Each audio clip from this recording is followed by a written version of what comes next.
रात का अंधेरा और भी गहरा होता जा रहा था, जैसे हमेशा सुनसान हाईवे पर होता है। मेरा नाम रघु है और मैं ट्रक ड्राइवर हूँ। पिछले 10 सालों से मैं ऐसे ही अकेले रास्तों पर सामान ले जाता रहा हूँ। ये एक ऐसी ज़िंदगी है जहाँ सिर्फ इंजन की आवाज़ और लंबा सुनसान रास्ता आपका साथ देता है। एक रात मैं एक डरावने रास्ते पर था। चारों तरफ घना कोहरा था, इतना कि कुछ भी साफ नहीं दिख रहा था। मेरे साथ सिर्फ ट्रक की हेडलाइट की हल्की रोशनी और ट्रक की छत पर गिरती बारिश की आवाज़ थी। मैंने टीवी और रेडियो पर इस रास्ते के बारे में सुना था। लोग कहते हैं कि यहाँ छोड़ी हुई गाड़ियाँ मिलती हैं और कुछ ड्राइवर बिना कोई निशान छोड़े गायब हो जाते हैं। ऐसी बातें सुनकर अच्छों की रूह कांप जाती है, लेकिन मैं इन सब बातों को मजाक मानता था। लेकिन उस रात कुछ ऐसा हुआ जिसने मेरी सोच ही बदल दी। मैं जैसे ही घुमावदार रास्ते पर बढ़ा, कोहरा और घना हो गया। अब मुझे सिर्फ कुछ फीट तक ही दिखाई दे रहा था। इंजन की आवाज़ भी अब सन्नाटे में खो सी गई थी। हेडलाइट की रोशनी अजीब सी परछाइयाँ बना रही थी, जैसे कोई भूत नाच रहे हों। तभी मैंने देखा, सड़क किनारे एक परछाई खड़ी थी। कोई आदमी लग रहा था, या शायद कुछ और। वो कोहरे में बिल्कुल शांत खड़ा था। मेरा मन कह रहा था कि मैं बिना रुके निकल जाऊं, लेकिन दिल ने कहा, हो सकता है उसे मदद चाहिए हो। मैंने ट्रक धीरे से रोका और उसके पास गया। वो आदमी बहुत अजीब लग रहा था। उसका रंग पीला पड़ा था और कोहरा जैसे उसके शरीर से चिपक गया हो। लेकिन जो चीज़ सबसे ज़्यादा डरावनी थी, वो थी उसकी आंखें। बड़ी बड़ी, काली और खाली गड्ढों जैसी। और उसका मुंह जैसे कोई अजीब सी गुफा, जो सामान्य इंसानों जैसा बिल्कुल नहीं था। मैं डर गया। मेरी रीढ़ में एक ठंड सी दौड़ गई। कुछ बहुत गलत लग रहा था। आदमी एकदम चुपचाप खड़ा था, जैसे मैं वहाँ हूँ ही नहीं। बस कोहरे में घूरता रहा। गले में फंसी हुई घबराहट के साथ मैंने आगे बढ़ने का सोचा, लेकिन जैसे ही इंजन स्टार्ट किया और पीछे देखा, तो मैं सन्न रह गया। उस आदमी के चेहरे पर अब एक डरावनी और बिगड़ी हुई मुस्कान थी। मैं डर गया और तेज़ी से एक्सीलरेटर दबा दिया। उसे पीछे छोड़ते हुए कोहरे में आगे बढ़ गया। मैंने भागते हुए रेडियो माइक उठाया और बाकी ट्रक ड्राइवरों को यह अजीब घटना बताने की कोशिश की, लेकिन रेडियो पर कोई आवाज़ नहीं आई। न कोई जवाब, न कोई शोर। बस एक अजीब सा सन्नाटा, जो बाहर के कोहरे जैसा ही डरावना था। सड़क खत्म होने का नाम ही नहीं ले रही थी। मैंने ट्रक की रफ्तार और बढ़ा दी, लेकिन कोहरा वैसा ही घना था। मैंने लगभग 100 मील चला लिया था और सोचा, अब वह डरावना इंसान पीछे छूट गया होगा। मुझे लगा, अब मैं सुरक्षित हूँ। थोड़ी राहत महसूस करते हुए मुझे आगे एक छोटा सा पार्किंग एरिया दिखा। मैंने वहाँ रुकने का फैसला किया। डर और थकावट ने मुझे कमज़ोर कर दिया था। ट्रक रोककर मैंने पर्दे खींचे और ख़ुद को समझाया कि शायद यह सब मेरी थकान की वजह से हुआ होगा, पर असली डर अभी बाकी था। कुछ देर करवटें बदलने के बाद मुझे एक अजीब बेचैनी ने जगा दिया। मैंने पर्दा हटाया तो देखा, पार्किंग की लाइटें डरावनी लंबी परछाइयाँ बना रही थीं, जो कोहरे में अजीब तरह से हिल रही थीं। और तभी मैंने उन्हें देखा, 3 डरावने चेहरे। वो वहाँ खड़े थे, जैसे मेरी निगरानी कर रहे हों। उनकी काली आंखें सीधी मेरे ट्रक की तरफ देख रही थीं। मैं घबरा गया और केबिन की लाइट ऑन की। अब उनकी शक्लें साफ दिखने लगीं। उनके मुंह पूरी तरह खुले हुए थे और वे अजीब आवाज़ें निकाल रहे थे जो ट्रक की दीवारों से टकराकर गूंज रही थी। ट्रक के अंदर घुटन होने लगी। ऐसा लग रहा था जैसे कोई बुरी ताकत हवा में घुल गई हो। मैंने जल्दी से इंजन स्टार्ट करने की कोशिश की, जैसे ट्रक मुझे इस डरावनी जगह से दूर ले जाएगा, लेकिन इंजन स्टार्ट ही नहीं हुआ। ऐसा लग रहा था जैसे ट्रक भी डर के मारे जड़ हो गया हो। वो अजीब प्राणी मेरी हालत समझ गए थे और धीरे धीरे मेरी ओर बढ़ने लगे। उनकी चाल बहुत अजीब थी, जैसे वे ज़मीन पर नहीं, हवा में तैर रहे हों। उनकी डरावनी आवाज़ें और तेज़ हो गई थीं, जो पूरे सुनसान पार्किंग में गूंज रही थीं। मेरा शरीर ठंडे पसीने से भीग गया था। मैं बार बार चाबी घुमा रहा था, पर इंजन चालू नहीं हो रहा था। अब उनकी आवाज़ें चीखों में बदल चुकी थीं और वे मेरे बहुत पास आ चुके थे। उनके चेहरों पर ऐसा लग रहा था जैसे वे किसी शिकार की तलाश में हों। ठीक उसी वक्त जब वे ट्रक के पास आने ही वाले थे, इंजन अचानक तेज़ आवाज़ के साथ स्टार्ट हो गया, जैसे मेरी दुआ कबूल हो गई हो। मैंने बिना समय गंवाए ट्रक को तेज़ी से आगे बढ़ा दिया और उन्हें पीछे छोड़ दिया। मैं भले ही तेज़ रफ्तार से भाग रहा था, लेकिन दिल में डर बना रहा। ऐसा लग रहा था जैसे वे इस दुनिया के नियमों को नहीं मानते। उनकी आवाज़ें अब भी दूर तक पीछा कर रही थीं, जब तक मुझे शहर की रोशनी दिखाई नहीं दी। मैंने डर के मारे पीछे देखा और मेरी रूह कांप गई। वे अब भी मेरे पीछे थे, बहुत ही तेज़ गति से, जैसे परछाइयाँ मेरा पीछा कर रही हों। लेकिन जैसे ही मैं शहर की रोशनी के करीब पहुंचा, वे एकदम रुक गए।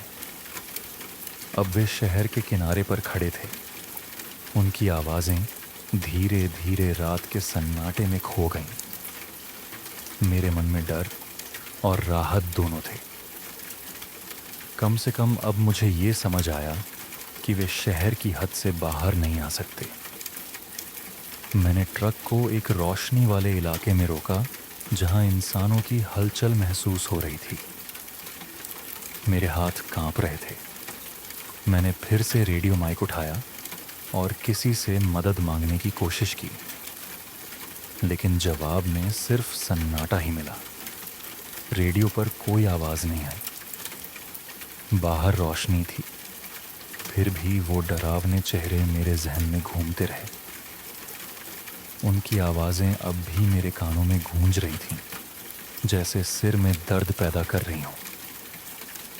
सुबह होते ही मुझे लगने लगा कि ये डरावनी कहानी अभी ख़त्म नहीं हुई है। मैंने फिर से ट्रक स्टार्ट किया और सड़क पर निकल पड़ा। हर छाया, हर कोहरे के टुकड़े को अब और भी ज़्यादा डर के साथ देखने लगा। शहर की रोशनी धीरे धीरे पीछे छूटती गई और रास्ता फिर से सुनसान हो गया। तभी अचानक मेरा रेडियो चालू हो गया। एक साथ ही ट्रक ड्राइवर की चिंतित आवाज़ सुनाई दी। अरे रघु, तुम वहाँ हो? सब ठीक है ना? मैंने जल्दी से रात की डरावनी घटनाएं बताना शुरू किया। कोहरे में छिपे अजीब जीव, खराब रेडियो और पीछा करते हुए वे डरावने चेहरे। कुछ देर चुप रहने के बाद रेडियो से एक डरी हुई और हैरान आवाज़ आई। तुम अकेले नहीं हो, हमने भी ये कहानियाँ सुनी हैं। सुनसान रास्तों पर छोड़ी गई गाड़ियाँ और कोहरे में छिपे रहस्यमयी जीव। लेकिन हमने हमेशा सोचा कि ये सिर्फ कहानियाँ हैं। ये सुनकर मेरे शरीर में सिहरन दौड़ गई। मतलब मैं अकेला नहीं था जिसने उन्हें देखा था। रेडियो पर अब कई ट्रक ड्राइवर अपनी अपनी बातें शेयर करने लगे। सब अपनी डरावनी मुलाकातों के बारे में बता रहे थे, जो उन्हें इसी रास्ते पर हुई थी। किसी की कहानी अलग थी। किसी की और अलग, लेकिन सब में एक चीज़ एक जैसी थी। वे अजीब और डरावने जीव जो रात के अंधेरे में सड़कों पर घूमते थे। कोई नहीं जानता कि वे कौन हैं या कहाँ से आए, लेकिन हर बार उनके जाने के बाद डर ही रह जाता था। मैं जैसे जैसे आगे बढ़ता गया, अंदर बेचैनी बनी रही। सड़क ख़त्म ही नहीं हो रही थी और कोहरा अब भी सड़क के किनारों पर मंडरा रहा था। ऐसा लग रहा था जैसे वे डरावने जीव कहीं छिपे हों और सही मौके का इंतज़ार कर रहे हों। रेडियो पर अब कुछ ट्रक ड्राइवर उन जीवों से बचने के तरीके बता रहे थे। कुछ ऐसे लोगों की बात कर रहे थे जो इस रास्ते से कभी वापस नहीं लौटे। डर अब हर किसी की आवाज़ में साफ झलक रहा था, जैसे हम सब एक ही डर का सामना कर रहे हों। हर बीतते मील के साथ शहर की रोशनी एक दूर की याद बनती जा रही थी। सड़क अब कोहरे में पूरी तरह छिप गई थी और रेडियो फिर से चुप हो गया। मेरी गर्दन के पीछे बाल खड़े हो गए और माथे पर ठंडा पसीना आ गया। जब मैं उस जगह के पास पहुंचा जहां पहली बार उन जीवों को देखा था, तो अंदर एक अजीब डर फैल गया। कोहरा और भी घना हो गया था, जैसे हवा में कोई भारीपन आ गया हो। तभी मुझे एक डरावना एहसास हुआ। ये सड़क एक गोल चक्कर जैसी थी जो बार बार घूमकर उसी डरावनी जगह पर वापस ले आती थी। शहर की रोशनी, रेडियो पर बातें, ये सब एक धोखा था। वो डरावने जीव दूरी से नहीं बल्कि समय से बंधे थे। जो भी इस रास्ते से गुजरता उन्हें बार बार तंग किया जाता। फिर कोहरे के बीच एक डरावनी आवाज़ गूंजी और तभी मेरे ट्रक के पीछे तेज़ रोशनी दिखी। एक और ट्रक मेरी तरफ आ रहा था, कोहरे को चीरते हुए। मुझे उम्मीद की एक किरण दिखी।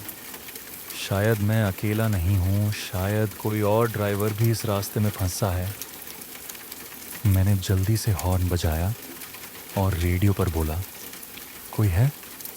प्लीज़ मेरी मदद करो। थोड़ी देर बाद रेडियो पर एक अजीब सी कांपती हुई आवाज़ आई, मत रुको, बस चलते रहो। लेकिन जैसे ही वो ट्रक मेरे बराबर आया, मेरा दिल दहल गया। उसमें कोई ड्राइवर नहीं था। ट्रक अपने आप चल रहा था। उसकी हेडलाइट्स चारों ओर घूम रही थीं, जैसे कोई अदृश्य शक्ति उसे चला रही हो। एक पल के लिए वो ट्रक मेरी तरफ मुड़ा, उसकी तेज़ रोशनी सीधी मेरी आंखों पर पड़ी और फिर वो आगे बढ़ गया और कोहरे में गायब हो गया। ये और भी डरावना था। मैं अकेला नहीं था, लेकिन शायद यह अकेले होने से भी ज़्यादा खतरनाक था। रेडियो फिर से शांत हो गया। मेरा डर और बढ़ गया, लेकिन अब रुकने का समय नहीं था। मैंने ट्रक की स्पीड और बढ़ा दी और कोहरे को चीरते हुए आगे बढ़ता गया। घंटों बीत गए। न तो समय का पता चल रहा था, न ही रात और दिन का फर्क समझ आ रहा था। सिर्फ डर था और आगे निकलने की कोशिश। धीरे धीरे कोहरा कम होने लगा। मेरी आंखें कुछ देखने लगीं। दूर कहीं हल्की सी रोशनी नजर आई। क्या ये शहर की रोशनी थी? मेरे दिल में उम्मीद जागी। मैंने ट्रक को और तेज किया। जैसे जैसे मैं करीब आया, वो रोशनी साफ दिखने लगी। हाँ, यह एक शहर ही था। आखिरकार मैं उस डरावनी सड़क से बाहर आ गया था। मैंने ट्रक रोका और कुछ देर बाहर खड़ा रहा।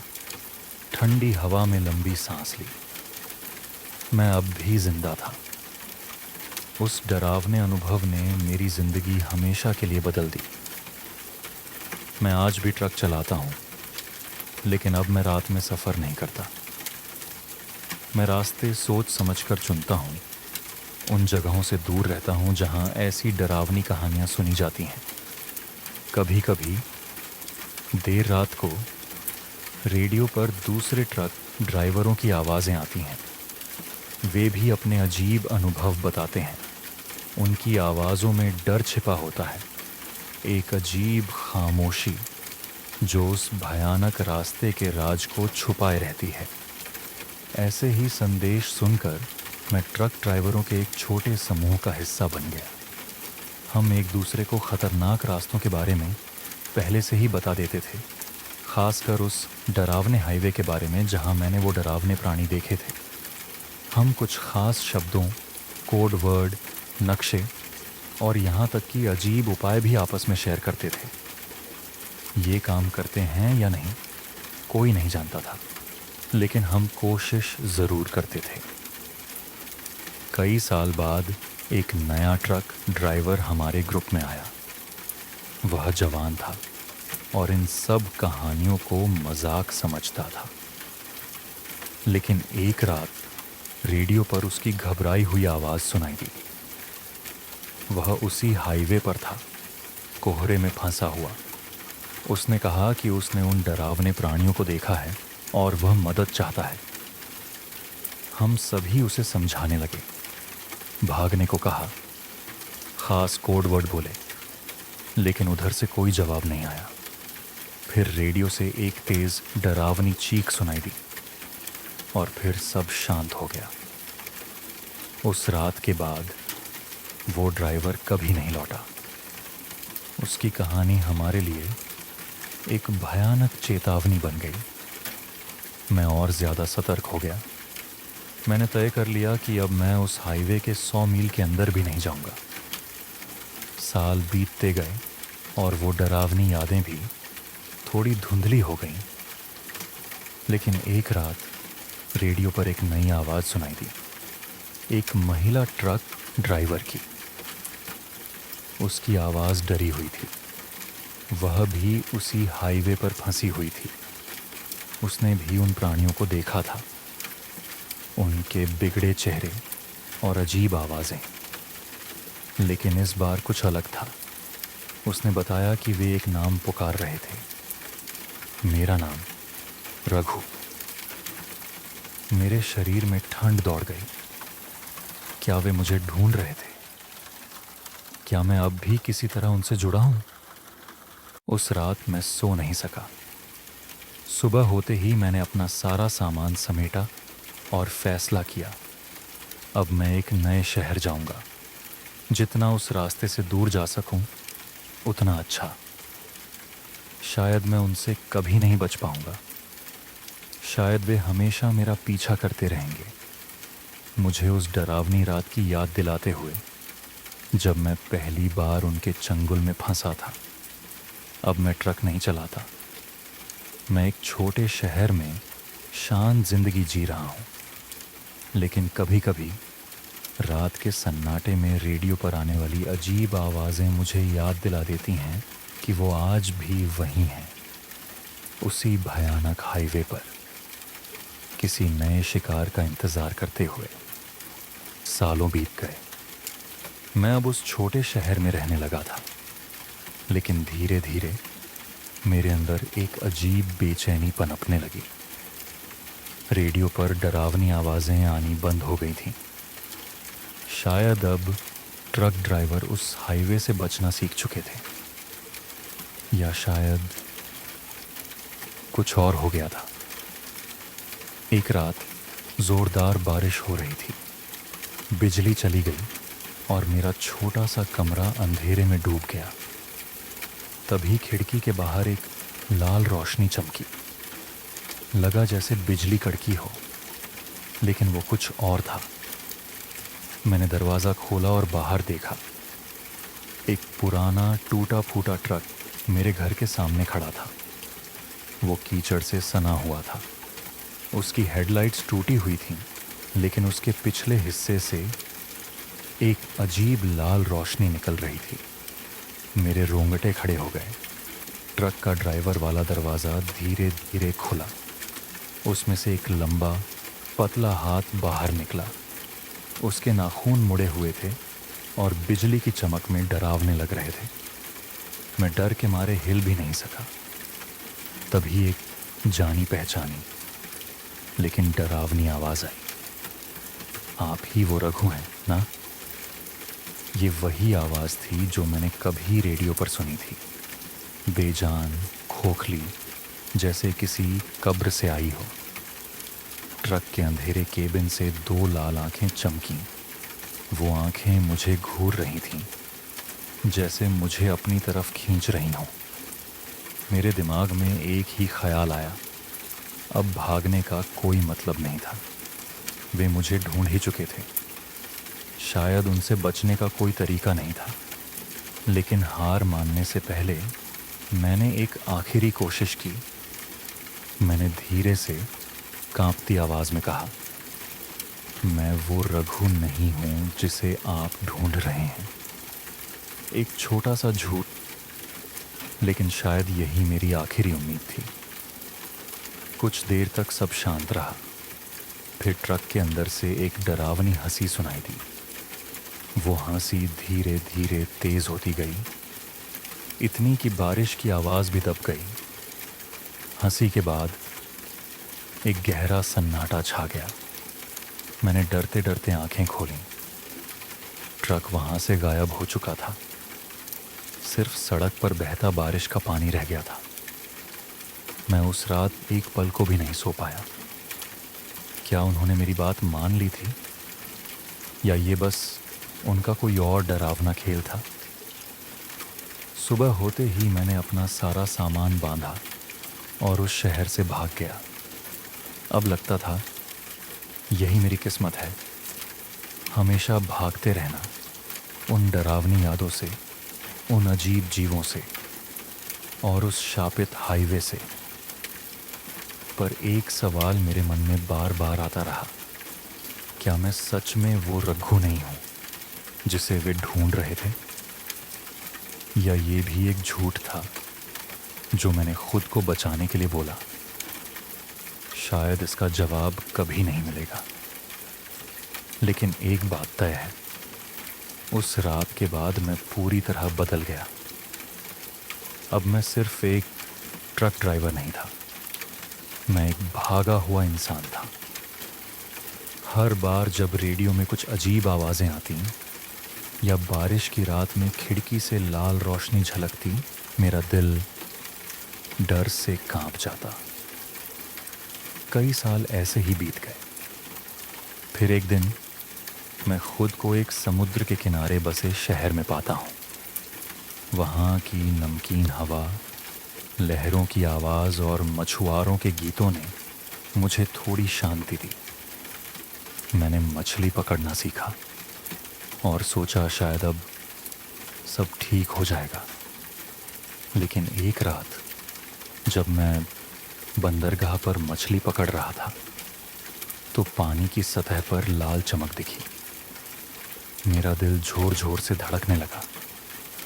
क्या ये वही लाल रोशनी थी? मैंने जल्दी से जाल खींचा। उसमें कुछ भारी फंसा था। जब मैंने बाहर निकाला तो देखा वो एक टूटी हुई ट्रक की हेडलाइट थी जो जंग से भरी हुई थी। मुझे थोड़ी राहत मिली। शायद ये बस एक इत्तेफाक था, मेरी सोच का खेल। लेकिन अगली सुबह एक मछुआरे ने मुझे एक अजीब कहानी सुनाई।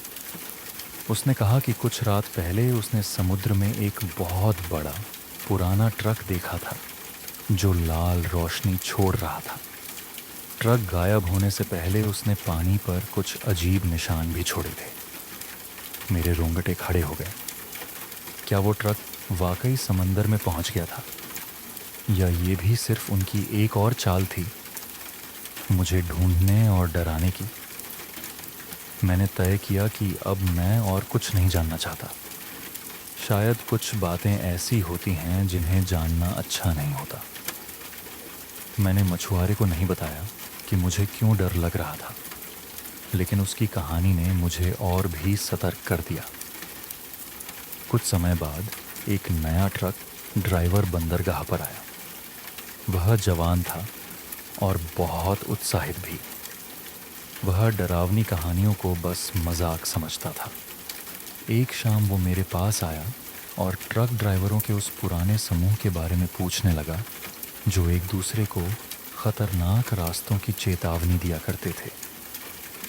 मैंने उसे साफ कहा कि अब मैं उस समूह का हिस्सा नहीं हूं और न ही अब मैं वो कहानियां सुनाता हूं। लेकिन उसकी आंखों में चमक और उत्साह देखकर मैंने गहरी सांस ली और उसे सब कुछ बता दिया, उस डरावने हाईवे के बारे में और उन अजीब खतरनाक जीवों के बारे में जो वहाँ मिलते हैं। वो पहले तो हंसा, मेरी बात पर शक किया, लेकिन मेरी कांपती आवाज़ और डर से भरे चेहरे को देखकर वो चुप हो गया। मैंने उसे उस रास्ते पर न जाने की सलाह दी, लेकिन उसने मेरी बात को हल्के में लिया और चला गया। कुछ दिन बाद सब बदल गया। बंदरगाह पर अजीब सन्नाटा छा गया। न कोई ट्रक आया, न ही मछुआरे बाहर निकले। अगली सुबह खोजी दल समुद्र किनारे पहुंचा। उन्होंने वहां एक पुराना टूटा फूटा ट्रक देखा जो रेत में धंसा हुआ था, लेकिन उसका ड्राइवर कहीं नहीं मिला। पता नहीं ये सिर्फ एक इत्तेफाक था या फिर वही डरावने जीव फिर से किसी को शिकार बना चुके थे। पर एक बात तय थी, वो शापित हाईवे और उसका रहस्य अब भी जिंदा था और शायद किसी और को फंसाने का इंतज़ार कर रहा था। अब जब मैं बूढ़ा हो गया हूँ, मैं अभी भी समंदर किनारे रहता हूँ। रेडियो अब नहीं सुनता, लेकिन कुछ रातों को हवा में अजीब सी आवाज़ें सुनाई देती हैं, जैसे कोई दूर से कुछ बोल रहा हो। वो आवाज़ें साफ नहीं होती, लेकिन उनमें कुछ जाना पहचाना होता है जो मेरी रूह तक को हिला देता है।